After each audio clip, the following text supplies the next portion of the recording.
प्रेम से बोलिए सरस्वती मैया की।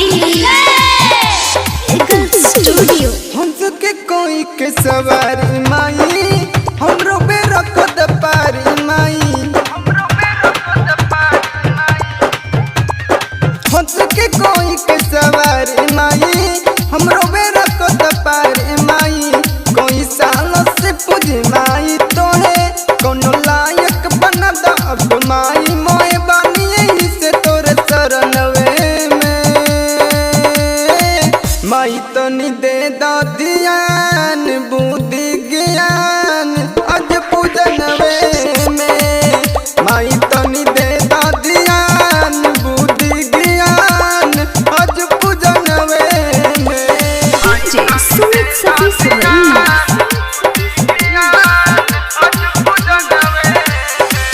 माई हमरो के कुछ बात यहाँ हो बात यहाँ हो बायोफिजिक्स सब समझइहा हो समझइहा हो।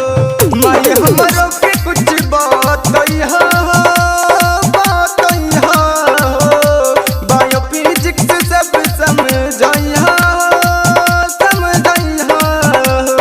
एगो बाटे माई हमरो सनम हो जाई अपना माई कदो इतने करम तक पूजी तो है संगवे में।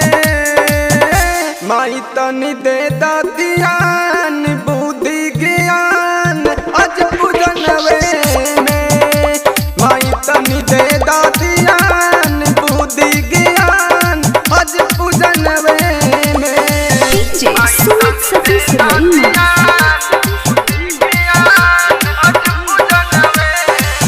संज होते माई